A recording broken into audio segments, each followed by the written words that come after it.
So what does freedom mean? Where has the ideology gone within the biker community? Sure, many profess it, but do they actually know what the concept of freedom really is?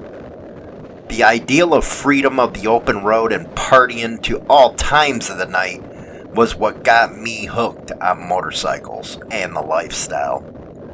The freedom to be who you wanted, no matter what anyone in society thought, was what led me to getting my first motorcycle, a 77 Triumph Bonneville.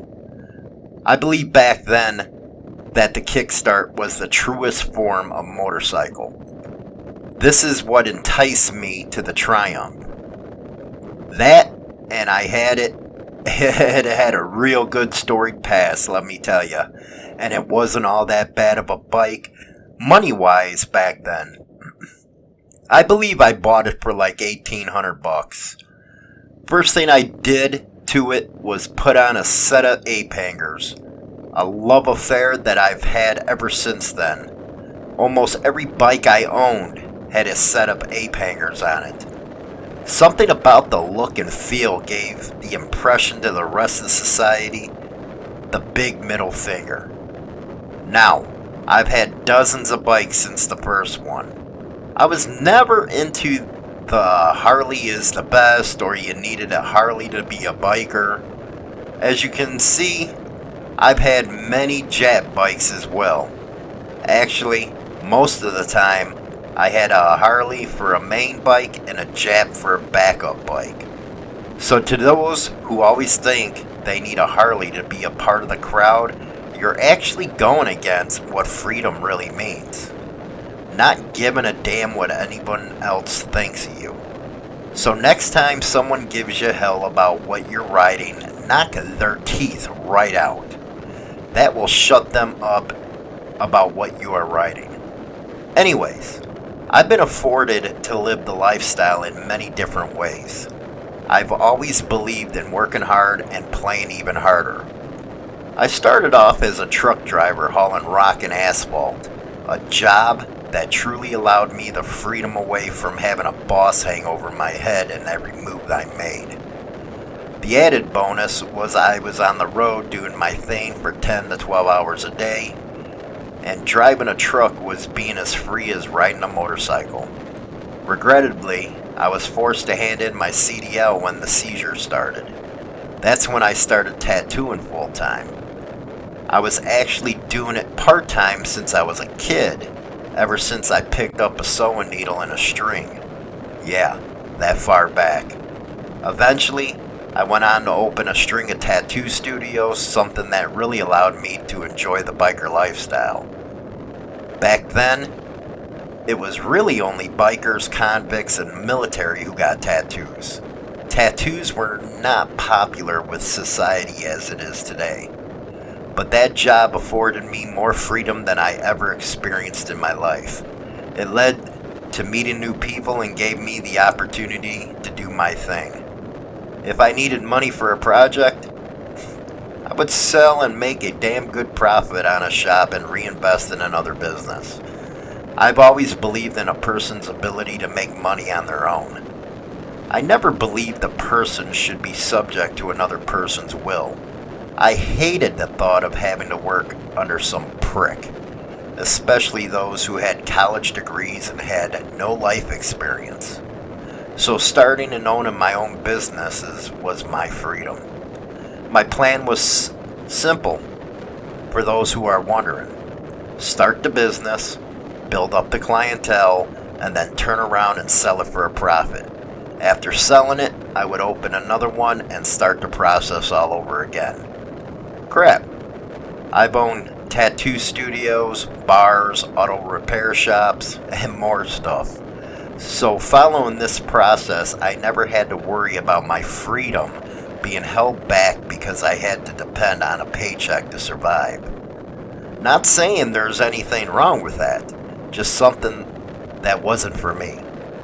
China Doll, on the other hand, always wanted the security of working with a company. Not me though. Screw that. Back to what freedom means being a biker though. The one time I really think I sacrificed my freedom was when I joined a motorcycle club.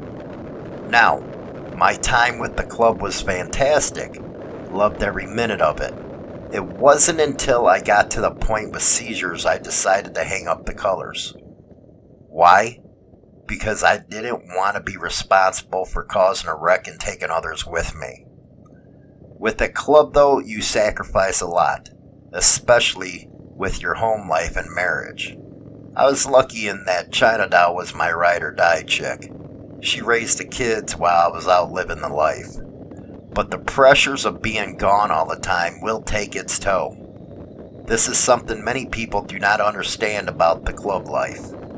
The most important thing, though, about the club life is you give up your freedom more than you know. Sure, it's cool having the patch and a bunch of guys behind you, but your freedom of choice is next to nothing when you're in a club. Politics will come into play, and people you would have liked to associate with is no more, especially if they were playing for the other team. I think that's what really changed my thinking about a lot of things lately.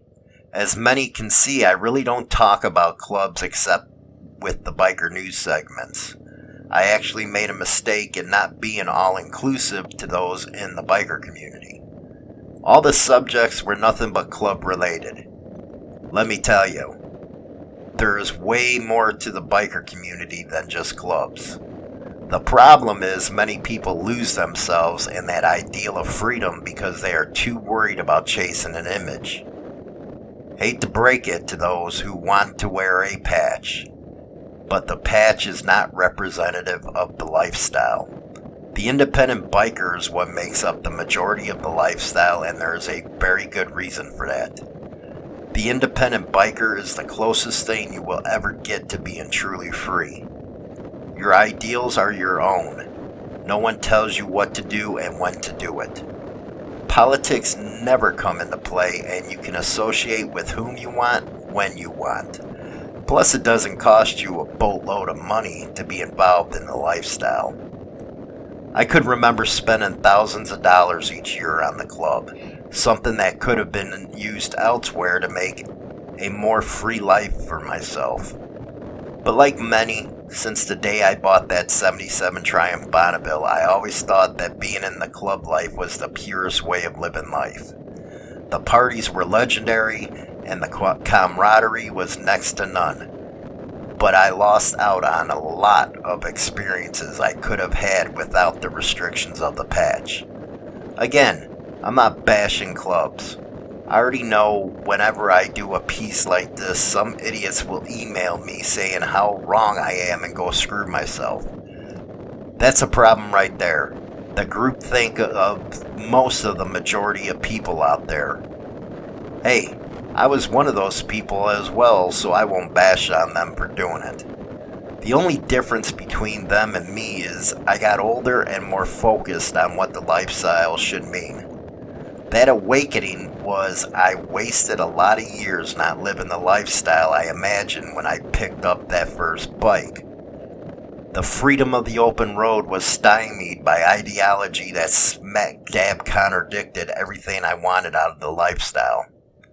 I guess this is why I decided to address the topic. I see so many people who envision themselves in a club, especially writing and hosting programs for Insane Throttle. I actually feel for those people, because you cannot convey the importance of being independent until they actually go through the process and wake up. This is what I did one day and knew my freedom was compromised. Again, I'm not saying clubs are bad. I'm just saying if your freedom is important to you, then that might not be the route to go. I cannot say it any better than that. But let's get off the club crap. That's a subject that's been beaten and spoke about over and over again. It actually gets boring after a while. What can you do to actually live a life of freedom? I guess that would depend on what your definition of freedom is. Mine was being able to work for myself and ride independent, not being tied down to anything and force myself to make it on my own merits. Maybe for you, it's a hard day's work, then coming home and getting into the garage doing projects or a hobby. I can tell you one thing. Bikers have skills that most normal citizens do not. I've met some of the best mechanics, welders, woodworkers, and other tradesmen that would blow your minds with their skills. Those type of trades I actually believe are the essence of the biker community. Reason I've always been a little prejudiced against the rubs.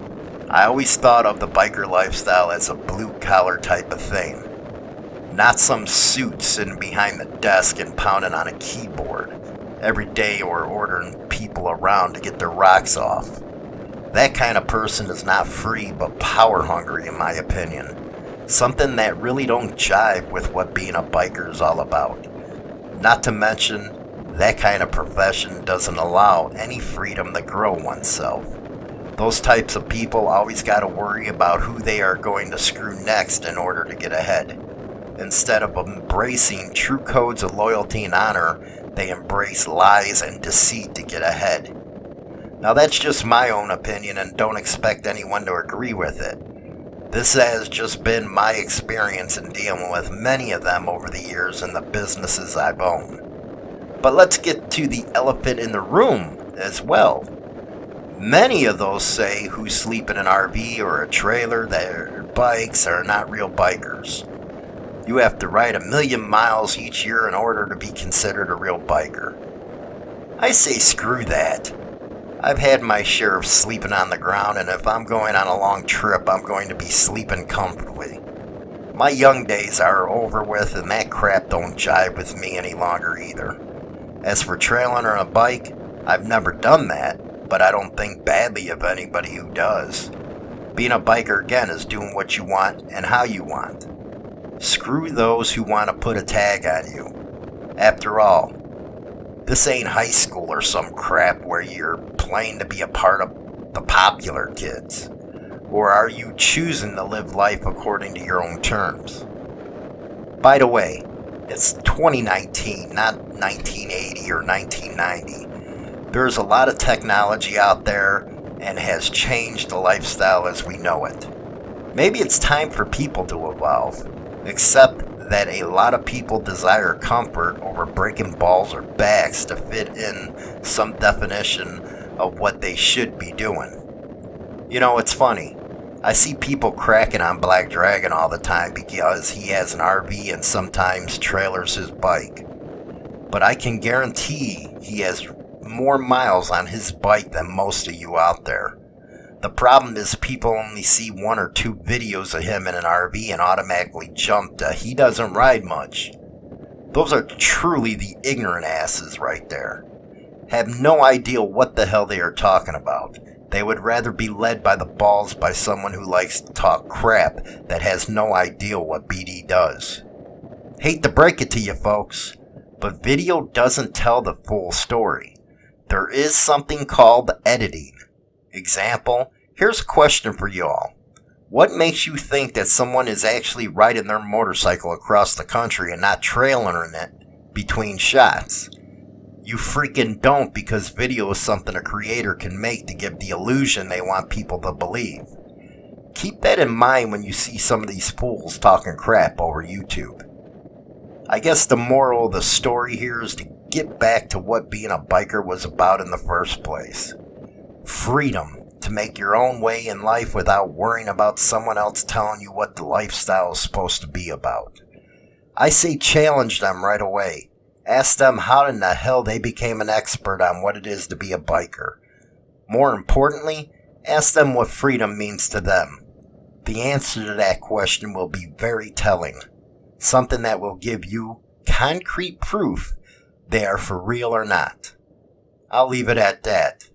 Till next time, rock on.